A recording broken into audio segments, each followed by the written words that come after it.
Bonjour à tous et à toutes et bienvenue pour ce nouveau rendez-vous littéraire. Aujourd'hui, j'ai le plaisir de recevoir Émilie Lenoir pour son roman « De l'ombre à la lumière » paru en 2025 en auto-édition. Bonjour. Bonjour Émilie, ravie d'être ensemble pour ces 15 minutes. Vous êtes une autrice sartoise, vous avez suivi un parcours littéraire, puis des études d'histoire avant de vous réorienter vers des études d'infirmière. Vous êtes donc à la fois infirmière, écrivaine, chroniqueuse de romans et vous créez des accessoires, des sacs de couture. C'est ça. Donc les journées sont bien remplies. Oui, je ne m'ennuie pas.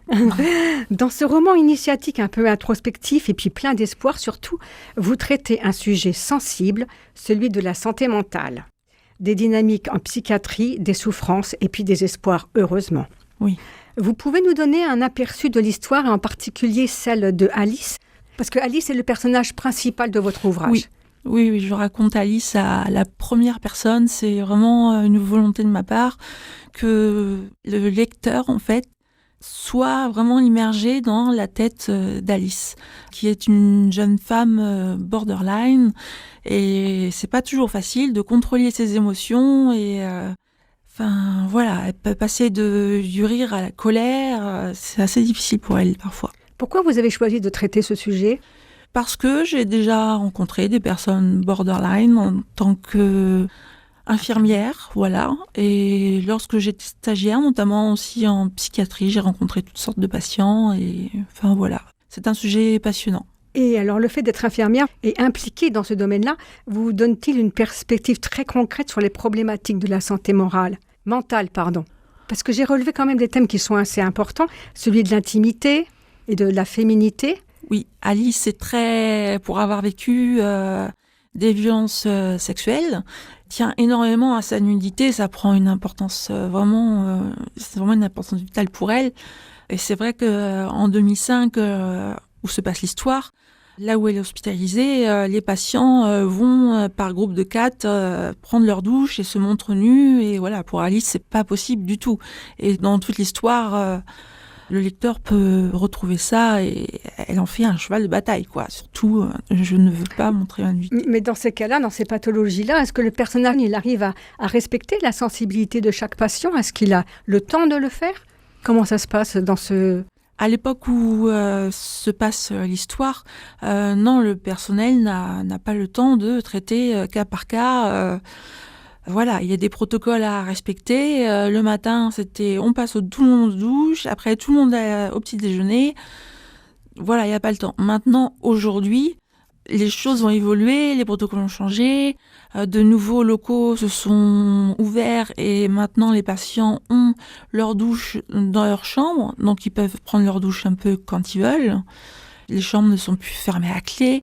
Voilà. Ah oui, ça a quand même beaucoup évolué positivement. Oui, il y a une réelle évolution. Oui. Et ça, je l'explique très bien dans la préface, justement. D'accord. Voilà, ça se passe en 2005, mais aujourd'hui, en 2026, ça a évolué, quoi. Et pourquoi vous conseillez aux lecteurs qui vous lisent de bien lire la préface ? Parce que dans la préface, je donne des clés qui permettent aux lecteurs de ne pas se perdre, en fait, et de garder à l'esprit que ça se passe en 2005 et pas en 2026. Que on parle du roman d'Alice, c'est Alice, c'est pas moi, c'est Alice. Oui, qui mélange pas. Voilà, que le lecteur ne... C'est pas un témoignage personnel, mais ça pourrait l'être par rapport aux faits, des choses que j'ai pu voir, des choses que j'ai pu entendre en discutant avec d'autres patients, c'est... Voilà. Et le thème du passage de l'ombre à la lumière, c'est vraiment un message d'espoir selon vous ? Oui, derrière l'obscurité, il y a toujours de la lumière. Quand la nuit est terminée, le soleil revient. Alice est elle est beaucoup dans l'ombre à ce moment-là, une jeune adulte, elle se cherche, voilà. Et après, derrière, il y a qu'est-ce qui se passe en fait de l'ombre à...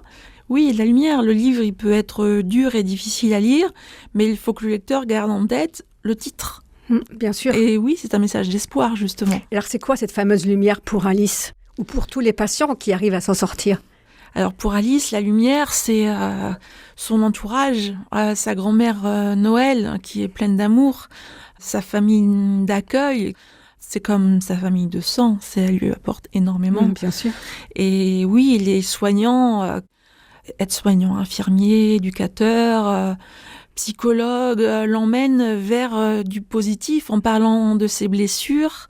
Ça aide à mettre des mots sur des choses qu'elle a vécues et de réfléchir à ça et de se dire, bah ouais, qu'est-ce qu'on en fait, quoi. Et le fait d'écrire aussi a été très révélateur pour elle. Parce qu'elle a pu poser ses mots, soigner ses blessures. Et après les blessures, qu'est-ce qui arrive ? La résilience. Et puis le moyen de s'en sortir après. L'écriture est un bon... je ne trouve pas le mot. Bon moyen, une belle thérapie, on va dire aussi. Oui, voilà, c'est un genre de thérapie. Il y a des psychologues qui travaillent avec des ateliers écriture. Et dans l'écriture, on dit beaucoup de choses. Et justement, pour Alice, mettre toute sa rage, sa colère ou même sa tristesse par écrit, ça évite des passages, des clashs qu'elle pourrait avoir avec... Ça lui permet de se contrôler, de se libérer aussi. Oui, voilà, c'est ça. En sachant aussi, il faut préciser que Alice, elle sort du milieu psychiatrique, mais en étant vraiment très très bien accompagnée par du personnel compétent à l'extérieur. Oui. C'est quand même un bel espoir. Oui, elle n'est pas lâchée dans la nature avec sa pathologie en sortant d'hospice. Voilà, elle sera suivie psychologue dans le CMP. Et vous me disiez quand même en confidence qu'il y a eu beaucoup d'évolutions positives dans le domaine-là, mais que vous avez noté quand même des grosses, on va dire, difficultés administratives pour permettre au personnel médical de faire réellement bien leur travail. Oui, aujourd'hui... il y a beaucoup d'administratifs, des réunions, des protocoles à respecter, voilà, c'est très carré. Et des fois, manque de personnel aussi, ce qui fait que la prise en charge peut être parfois compliquée. Oui, je comprends bien. Et vous dites-moi si je me trompe, écrire, c'est crier en silence. Vous pouvez développer un peu ou est-ce que c'est trop personnel ?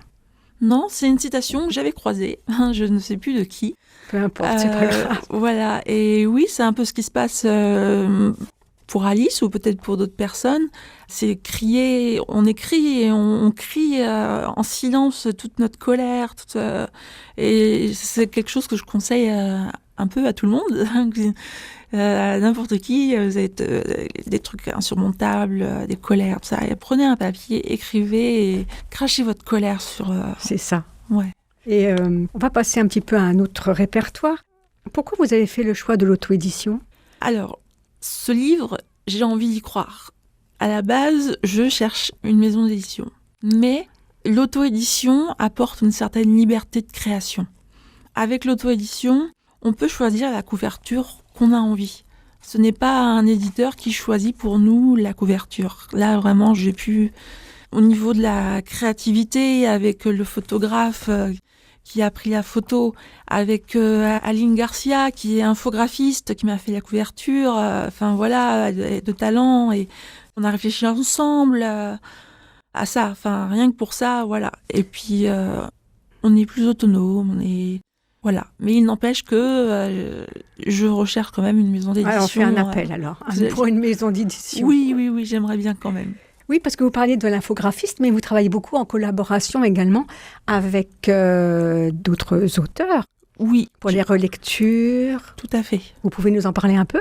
Oui, alors j'ai 2 amies qui sont très douées en orthographe. Je pense à Sandrine et à Maryse qui m'ont longuement relu et voilà, à chercher toutes les coquilles qui peuvent se cacher dans le livre, parce que, oui, je n'ai pas d'éditeur, donc automatiquement, il faut être capable de se corriger et ne pas laisser trop de coquilles, pour être crédible, en fait. Et donc, oui, c'est un travail pluridisciplinaire entre les chroniqueuses, les correctrices, la création de la couverture, ouais. Très intéressant, mais on n'a pas parlé des poèmes qui sont insérés dans le livre. Oui, à la fin de chaque chapitre, j'ai écrit un poème ou des textes poétiques qui illustrent en fait les chapitres. Et en fait, j'ai remarqué que la poésie passait beaucoup plus facilement de cette façon que juste faire un recueil, parce que du coup j'en ai fait 2. Il y a des gens, ils vont se dire la poésie, ouais, bon, c'est pas trop notre truc, Ouais, c'est pas c'est trop, ça. voilà. Et j'ai remarqué en fait que ouais, non, dans le livre, en fait, les gens, ils aiment quoi, ils ont apprécié. Et c'est assez surprenant, du coup, je suis plutôt contente. Oui, ça fait un bel ensemble, en fait. Ouais, Parce que chaque poème est relié au chapitre, en fait. c'est ça, Ouais. c'est ça. Puis c'est très bien rédigé, en plus. Et vous avez d'autres projets d'écriture? Oui, j'ai. Oula, parlez-nous-en un petit peu en confidence pour nos auditeurs. Voilà. Oui, j'y ai pas mal réfléchi ces derniers temps. J'ai une amie qui a lu mon livre en maison de retraite à des personnes âgées. Et en fait, les dames âgées, elles disent, mais et cette jeune fille, alors, elle veut pas écrire un petit peu sur nous en maison de retraite parce que nous, on parle pas trop de nous. Et là, j'ai dit, ah, pourquoi pas? Et, pareil, mes compétences d'infirmière, pourquoi pas? Donc, peut-être un sujet sur la maison de retraite, les personnes âgées, comment elles vivent. Et un autre thème qui se profile, qui peut-être sera mon prochain, ce serait sur le harcèlement scolaire. Donc voilà, c'est... De beaux projets, en tous les cas. Oui. Avec un éditeur. J'aimerais bien. Oui, Bah, si je vous le possible. souhaite toujours. Oui. Je vous le souhaite. Et donc, vos livres sont en vente sur la plateforme de Amazon. Oui, c'est ça.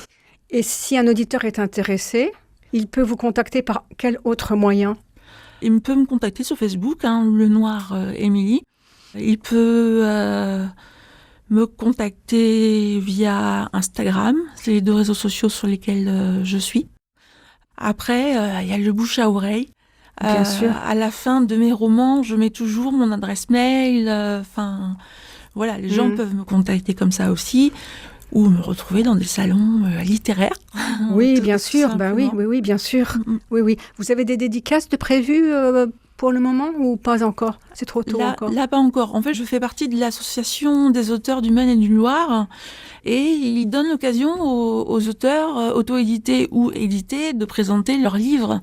Et c'est grâce à eux, en fait, que j'ai pu faire ce premier salon, là où vous m'avez découvert. Très bien. Merci beaucoup, Émilie. J'ai trouvé votre roman, en tous les cas, d'une très grande sincérité, rédigé avec une écriture fluide, facile à lire, et puis très sincère. Merci beaucoup. Et je rappelle le titre donc du roman, De l'ombre à la lumière, paru en auto-édition, et Émilie Lenoir. Retenez bien son nom. Et je remercie Mathieu pour la réalisation. Merci, chers auditeurs, pour votre écoute, et à la prochaine fois. Merci beaucoup. Merci, Émilie. Au revoir. Au revoir.